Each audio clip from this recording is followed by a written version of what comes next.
Hey, I kind of got into this a little bit, a little further than I wanted it be when I started taping, but started watching the movie and kind of lost track of time.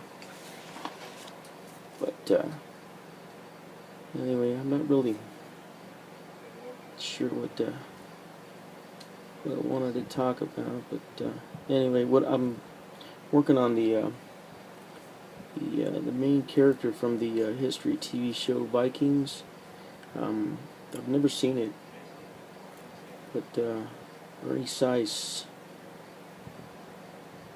one of my best friends, he loves the show, and he wanted this character done up, and let me see. So did a little Google search for some good images, and I don't know, this I didn't really have anything that I really liked. Not really too many action shots, but it's coming out pretty good. I guess it's let's see if I can get a good angle there. Kind of a good angle. Got all the face basically blocked in. I'm doing a little highlighting in the beard, and I hate doing beards. Um, but I'm working out some of the details there, all the little highlights right now. And all I'm using is golden fluid acrylics, they call them now. They used to be golden airbrush acrylics. Um, they relaunched all their all their all their paints, and I guess they're trying to match up more closely the airbrush line they had to match more directly with the line of tube acrylics they have. And I like the way this stuff handles. It flows really nice through my wada, and for painting I don't have to worry about thinning it, and it's already thin right there in the bottle, so all I do is pour it into my little, I don't know if you can see that with my little paint tray. It's actually an ice cube tray that I just fill each one of the little slots with the color I need, or every other slot, and then I'll mix the colors in between, and then in the trays I leave unused. But yeah, this one's it's coming out a little better than it was when I started. I was a little discouraged with it when I first got going on it. Not much of a portrait artist. Everything I've been doing lately, I've just been kind of getting lucky at it. And everything's been coming out really nice. The John Wayne I did recently. That was I don't know if how you other anyone else that draws out there or paints, how you all feel about selling your work, but for me it's always been really difficult to let go of my paintings and my drawings for some reason. I don't know, I get attached to them too easily, and I think that I won't be able to do it again. And I've been drawing and painting most of my life. I think the first real drawing I did, I was in first grade. So it shouldn't be that big an issue for me to pick up my pencils and do another drawing. But for some reason, it's just really hard for me to let go of these pieces. I've been telling myself more lately. Um, it's just it's just a drawing, and I can do another one. I have to give myself a little pep talk every time I post one of my drawings for sale, just so that I can make sure that well, I guess the fact of the matter is, when I do a drawing and I really like it, that thing will sit in the portfolio, and all it's going to do is be there to entertain me when my parents come over or friends come over and I want to show them my new work. Um, it's pretty much all it's there for. It's like I put together these little portfolio books and pull them out when company comes over, and the rest of the time they just kind of sit there. I don't do anything with them. They don't go anywhere. They don't do anybody any good. And so there's a another artist who I've been following his YouTube videos, and found him on Facebook and friended him there. He's a really, really talented guy. His name's Jeff Lafferty, and he when I first started watching his videos, I was really just blown away with his abilities with the to to reproduce a movie still, and he does them on such a small scale, and they look just damn awesome. I mean, they're just incredible.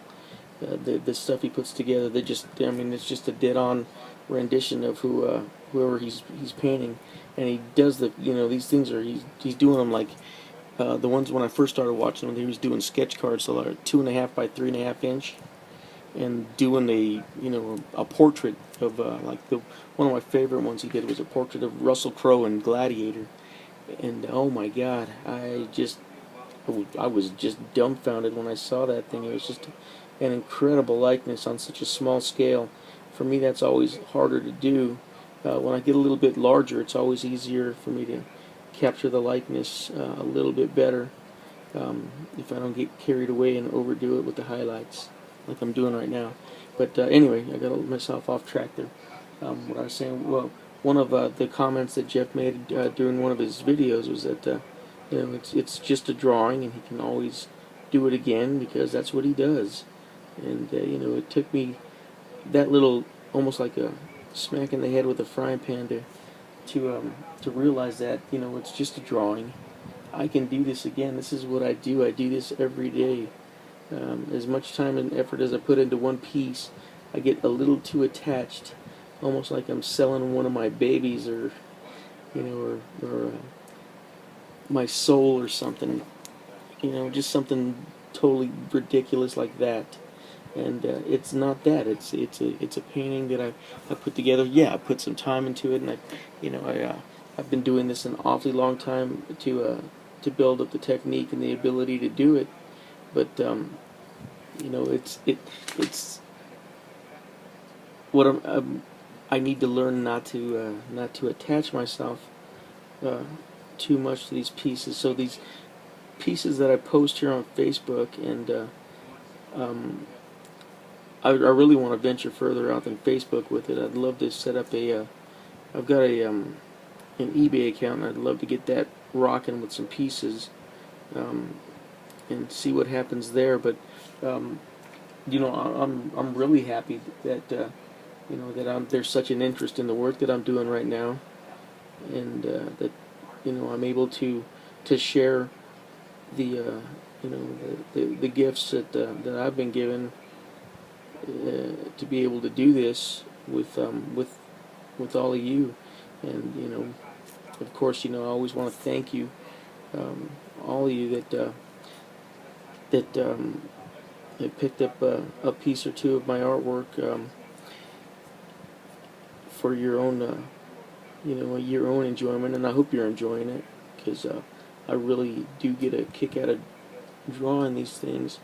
I'm really proud to have these pieces in the different homes that they're in right now. I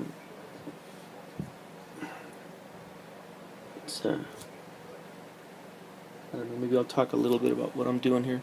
I've got I started this piece out with color pencils, using Prismacolors. These little guys, the Premiers. It's a nice little pencil. It's got a nice little waxy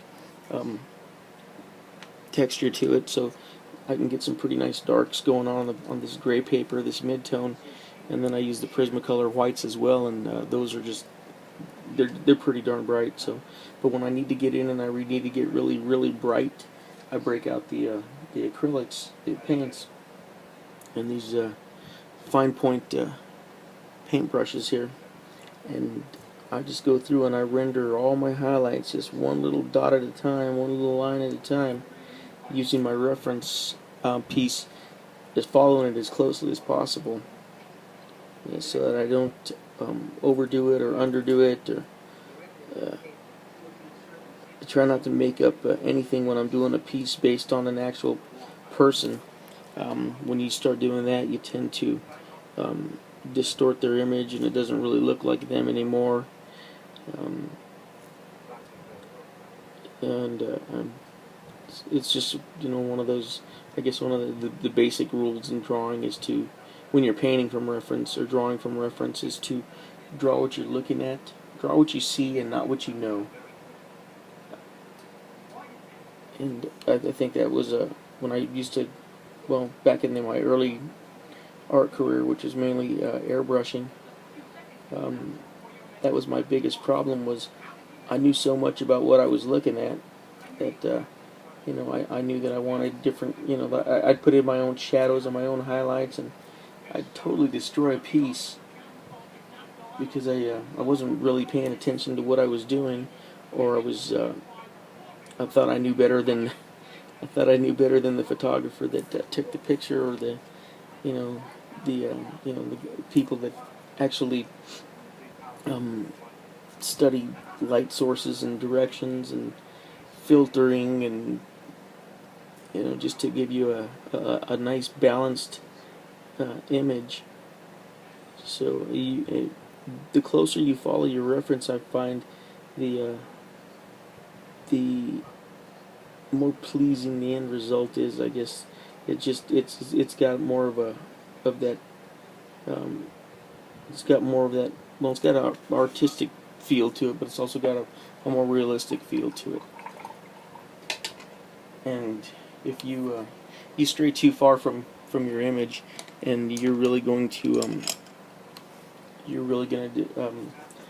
have a piece that I guess that you really can't do anything with. Okay, 1 second. I'm gonna lay down a little texture before I lay down too much more of the highlight. And with that, I did just like that little splatter effect that I do on here. I kind of take an old toothbrush and we'll do a little test over here, make sure it's not so heavy, and then I just go to the paper and I let her have it. Just a little, I can almost guide where it's going. I don't want to get too much. Yeah, see, I like that. I don't want to get too much splatter on him, so I'll block that up with my hand so I don't get too much on his face. And same thing on this other side.